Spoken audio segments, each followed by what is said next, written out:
Hey, it's JC1424 once again with NASCAR Thunder 2004. And in this episode of our 4th season in career mode, we're going to be doing race 25 of 36, which is the Mountain Dew Southern 500 at Darlington Raceway. In the last episode, we raced at Bristol where we finished like 26th or something, because I had terrible horsepower coming from our little experiment at Michigan where I blew my engine twice and then finished in 3rd. If that caution glitch had come out at Bristol with Ward Burton pulling off pit road, then we would have been fine, probably finished in the top 5 or something. Maybe we could have even won, I don't know, but unfortunately that didn't happen this time.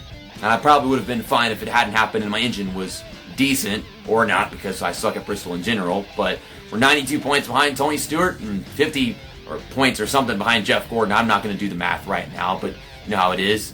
And then we got Dale Earnhardt Jr., who is also within 100 points of the point lead, just 1 point behind me, so that kind of sucks. I don't want to lose a spot to Dale Earnhardt Jr., but I think we will do very well at Darlington. Just don't mess up my pit road entry this time, and I can be pretty good at passing cars as long as I don't go slamming into anybody, and you know we have traffic jams here and all kinds of stuff to be afraid of.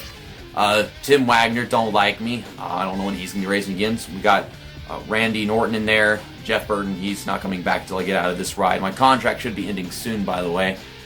Kenny Wallace, Ricky Craven, Steve Park, some of these guys from Bristol, because, you know, all the short track racing and the bumping and banging that you get there. But Tony Stewart is still my ally, 82%. Got to work on that again. We should be able to at Darlington for a little while. Just got to come up on him wherever he happens to be. Let's go to race weekend. Pick out our equipment. We got an 83 car rating. I think everything is 100% condition, so this totally beats what we had at Bristol, and I think also Michigan. Our pole sitter is Ryan Newman, starting next to Jeff Gordon. That's Rocket Man, being Rocket Man for the first time in either ages or in this entire career mode. I can't remember the last time Ryan Newman started on the pole in this career mode, but it's the Southern 500. It's the longer Darlington race, so 36 laps. I'm getting runs on the inside, but I'm trying not to run into them as they crowd me off the track a little bit. They tend to slope a little bit off of turn 2, but for the most part it's always off of turn 3. Or not off of 3, off of turn 4. Trying not to hit Brian Vickers. Still got a bit of a tight race car. Okay, well here's where everything goes wrong with these guys. Passing 3 or 4 cars in the front stretch. Get a good dive into turn 1. Golly, the back end likes to stick out, that's for sure. Okay, there's the 175 car, Tim Wagner, so he's going to want to hit me on purpose, unless I can make it 3 wide at Darlington, and then I'll be fine. Okay, well, he's just going to hit me, and well, he extensively hit me, but we're fine. No real damage done to my car, as far as I'm concerned, at least none that I can see. I'm all the way in the bottom going into turn 1. I don't know why. I could move up the track a little bit, it'll be fine. Well, there's Jeremy Mayfield. You know, I'm used to him running at least a little bit better than this in this game. And then there's Jeff Burton, who is apparently not that good at all, just because he's not driving the 99 car anymore. It makes a big difference whenever you bring in Busch Series equipment. I mean, I'm figuring that it is, because the Busch Series car can't just be the paint scheme, because it's significantly worse. And I'm pretty sure that 9 car right there is for Roush in the Busch Series, just like the 99 is here. I'm hitting that apron, it's making me loose. So this season is actually getting pretty intense, just because of, you know, mostly Michigan. But even if I hadn't done that, I'm pretty sure things would still be pretty close with the battle and everything.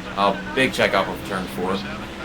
I'm just trying to find something to talk about when I work my way around these guys. I think whenever I don't, you know, focus too hard on everything, I don't race too hard and mess everything up, so I'm probably better off talking at a track like this. It's not like a road course like Watkins Glen, where I'm probably way better passing cars there if I'm focused. Trying to get around Casey Mears. He's trying to put on a block, and we're already up to 25th place. It took me an entire race to get up this high at Bristol, so yeah, good equipment makes a big difference. Duh, it's NASCAR Thunder 2004. Kevin Grubb is having a decent race. I don't know if he's getting better. For all we know, if I kept on going for like 3 more seasons, we'd find Kevin Grubb running in the top 10 in every race. Kenny Wallace doesn't like me. I'm coming up on that in a little bit. Trying to get a run off of turn 4. Damn it. Hermie Sadler, why you gotta do that? He jacked up a bunch. Then my car kept on getting tight, so I was just stuck right there behind him. He's gonna hit me on purpose. Okay, so he hit me completely different from how Tim Wagner did. Just rather interesting. Okay, I've got some ground to make up. Trying to set pass on Kevin Grubb, and I think we will just fine. Why is my car on the apron? I mean, 1 second it turns way too good, and then the next doesn't turn at all. Oh my goodness. It's like you just can't perfect the apexing of a corner in this game. It's like you're fine, and then you're not fine at all. Your car's overdoing it, and then it's completely underdoing it. Like, I don't know why I have trouble getting the accurate dive into the corner. Okay, we're past Jeff Green. The cars haven't really spread out that much, to be honest. I see Sparks flying up there. Matt Kenseth is up in front of us. He usually runs in the top 10 in that kind of area, but he's 19th or 18th. Okay, I'm going to try a share draft with Kenny Wallace, or I'd like to, while I still can, to get some of this rid of so it's not there for so many races. Okay, I'm still braking pretty hard going in the corners just so I can hold the bottom. I'm actually decreasing the rivalry. This is great. I usually don't do that. I mean, I don't feel like my times are off at all. My car feels fine whenever people aren't checking up in front of me and crap. Guess we got to run on Kenny Wallace without trying to, so that puts us in 19th. There's Ricky Craven. This game, like, specifically makes him very good, and then other times it's just terrible. Ricky Craven. Some of the drivers in this game have like the weirdest performances, like where they just run really good in like 1 or 2 races, and they're terrible everywhere else. Damn it, Ricky Craven, stop blocking me. EA Sports AIs, you get the point. From the looks of it, okay, Matt Kenseth, I'm sorry. Like, things like aren't stretched out at all in front of us, and then it just stops, and there's a big old gap between everyone and I guess the rest of the top 5. I'm not used to races going like this. Usually things aren't side-by-side racing all the way through the field. It's not a short track. I see Tony Stewart, though, so that's good. Share draft with him. Once again, my car's doing that thing where it just starts turning a bunch. But it did at the end of the corner, so that's good. If it's doing it at the end of the corner, that is fantastic. Better do that there than at the beginning of the corner and then stop turning coming off. There's Jamie McMurray. He was having a great race, and then he hooked into me. Well, I am on pace. I started in last place. I'm in 14th, and that's after just 13 and a half laps. I'm in 13th place after 13 and a half laps. Is the best way to put it right now. I don't want to pass Tony Stewart. Tony Stewart, you're on the outside. Why are you on the outside? Get down and dirty with the inside lane, Tony. Okay, here we go. It's the one we've all been waiting for.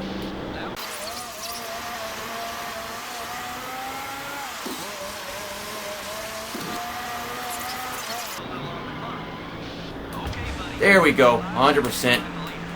To throw the car all over the damn place because Tony Stewart has such a terrible racing line.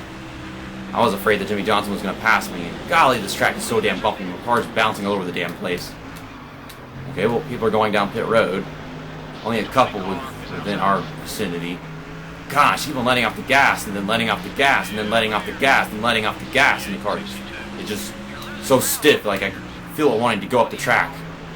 The halfway point would be at the end of lap 18, so that's where I'm thinking about pitting, and I think we're going to win this race. I just have to enter pit road. Good. That's not too much to ask.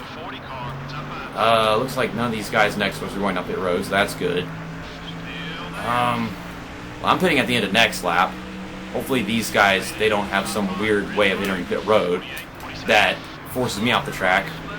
Okay, Bobby Labonte, I'm passing you. Once they decide, okay, we're pulling off the track, that's whenever they just try to force you down if you're underneath them. So, I'm going to go in right down here. Okay, well, there's Sterling Marlin.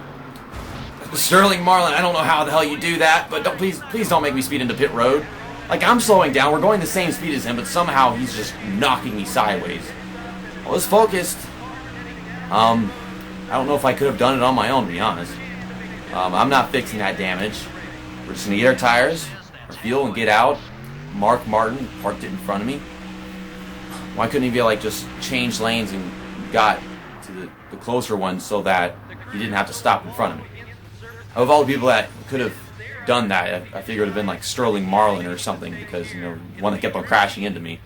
Now Sterling Marlin's probably pissed off.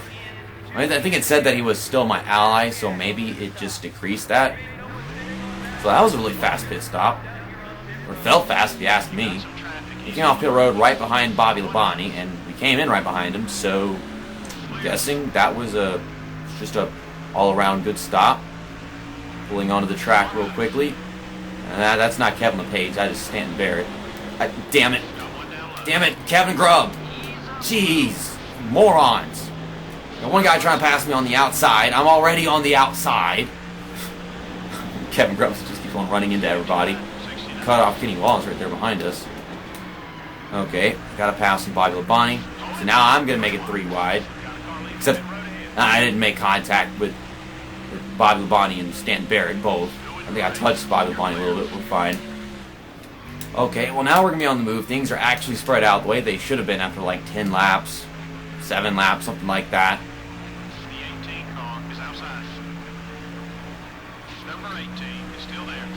Bobby Labonte is passing me. That's just what he's doing. And I'm racing him. I'm not just letting him pass me. Okay, I'm not used to just people being able to pass me back whenever we have the same tires. I think my big question is right now, why am I passing Jerry Nadeau and Jamie McMurray? Apparently they're on the same lap as me. Thing is, would that not insist that they haven't pitted yet, considering we already passed them before? But then they're really fast. Like, I had problems passing them, so I'm very confused. Like, why are we in 10th? Like, I was up to like 8th or something before we took our pit stop, didn't we? We're all a lap down, so it means a bunch of people still haven't pitted yet. I mean, as long as they don't make it all the way to the end of the race without pitting, I'm fine. It's just this is a really long race, and that wouldn't make sense. Oh, we're getting a run on Elliott Sadler in between 1 and 2. People just started taking pit stops that hadn't already pitted. Everyone is just very difficult to pass right now. I mean, my car is pretty damn good at this point in my career, but I guess I'm just not that good at Darlington. No, didn't we win here last season? Starting last place, and I have damaged equipment. I mean, I didn't do the repairs, so I guess that slowed me down. We're in 8th. That's it. How did the leader get so freaking far away? Johnny Benson. Johnny Benson. Johnny Benson is in 7th. I hit Johnny Benson. I'm not trying to hit Johnny Benson. I hit Johnny Benson again because my car can't fucking turn. But Johnny Benson was running in 7th. I mean, that's a guy who used to be running in the 30s whenever we started this crap, so he's getting places. Is that Kurt Busch? So we got a Pontiac in the top 10, we got 2 Fords in the top 10, I don't know what else is in front of us. We pass these guys, which I think we'll be able to do, we get a top 5, but still, I don't know how the leader got to such an advantage. What even is the advantage for him to get a 6-second lead from what I just heard a while ago? I mean, it's down to 4 seconds now, so he must be pretty fast. But, yes. I mean, I take Jeff Burton's number, I take Jeff Burton's language. Advantage. Avantage. One lap I'm 4 seconds behind him, the next lap I'm 2.5 seconds. Okay, so there's supposed to be 4 cars in front of me, there are 5 cars in front of me, so one of these guys is a lap down and slowed everybody down, and the fact that they're all packed together is slowing them down too.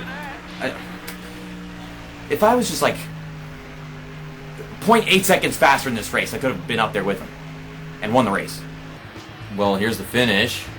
There's a fantasy driver blocking Dale Earnhardt Jr. and Ryan Newman, and we had a side-by-side finish because of that. Well, we were 92 points behind the leader before we did that race, and now we're 74 back. It's just we are in 4th place behind Dale Earnhardt Jr. now. He's 50 points behind Jeff Gordon, and Tony Stewart falls to 2nd, 19 behind Jeff Gordon. So we did finish in front of Tony Stewart, but Jeff Gordon and Dale Earnhardt Jr., they finished a little bit ahead of us, and surprisingly, that really got Jeff Gordon more of an advantage than I thought it would. But As long as it's a smaller points gap, that's good. Where is Ryan Newman? 11th place. So, I don't know if he was in the top 10 before we did that race or what, but it was just one position. But he started on pole, he dominated the darn thing, and I don't know if he was in the lead before that last lap started or what, but that fancy driver was certainly playing some kind of factor. Maybe he blocked Ryan Newman and lost him the lead, and then it just wound up looking like that at the end with him getting in Dale Earnhardt Jr.'s way instead, but it didn't hold him back enough. Ryan Newman ran out of time to actually get the position back or something. Where's the old Jeff Burton? 99 is in 26th place. And so now the Jeff Burton that's been driving the 9 car is going to go back into this car. At least I think that's what's going to happen. And try to gain back some ground and maybe still finish in like the top 20 at best. He just freaking ruined his entire season just by driving the 99 car. No one already drove the 11 car, so I'm not really ruining anyone's season by getting into this car as far as I'm concerned. But then you got this Jeff Burton that was driving the 9 car for so many races, 41st place. So it'd be best if we went back into the 99 just to, get more money with that one if you finish better than those points. Driver respect levels looks not as bad as it did before we did that race, because now it's just Tim Wagner, Randy Norton, Jeff Burton, and Hermie Sadler. Everyone else is not that much of a concern. Hermie Sadler just got here whenever he got tied off the corner, and I got tied off the corner. He checked up, and then I crashed into him, and then sparks flew, and he made the thumbnail, blah, blah, blah. We did work with Kenny Wallace a little bit, so that one's decreased greatly. And, of course, Tony Stewart loves us. Sterling Marlin is not in here, and he crashed into us pretty hard, so I think he was there, but he's not there anymore. Anyways, we're going to be driving this number 11 Hooters Ford that used to be driven by Brett Bodine whenever we started our career mode. And this one does have alternate paint scheme. The Hooters Memorial Ford doesn't have a test car or anything like that, but I'm going to use this one for our first race with it just because it's darker, and we're about to do the Chevy Rock and Roll 400, which is a night race at Richmond. Let's go to team management, see what kind of work we have to do in here in the garage. Nothing there. I mean, we did just use all fresh equipment, so yeah, we really don't have anything to do aside from look at the bodies. 5 races left until this is done being built. Everything else is being 1 race left until repaired. And then, of course, we've got shop additions. 7 races left until the body shop comes in to give us more downforce. We probably need it considering I can't finish corners properly and crap like that half the time. 68 happiness. I think we might be finishing the season with this car because we have like 10 or 11 races left in the season, and I think this might last it that long. We have to finish in the top 5, qualify in the top 5, and finish in front of Dale Earnhardt Jr. I can finish in the top 5 in most races. I don't know about Dale Earnhardt Jr., though I think we used to, and up until now, because now he's in front of us in the points. But then we're not qualifying at all, so it's always going to just decrease like all the other contracts do, I like this silver paint scheme. We know What If Racing loves his Hooters car with the white and then the orange at the bottom. Heck, it's his freaking profile picture right now, isn't it? So it's going to be a good run of races. It's our first time being back in a Ford in a very long time. I don't remember the last time we drove a Ford. I don't think we did this season, did we? This season we've only driven the 9 car, the 5 car, the 2 car, and the 99s. I don't think there were any others. So, yeah, this is our first time being back in a Ford since we finished off the rookie season, 2003. It's been over a year on the channel, probably. See you next time. That's that, and episode over.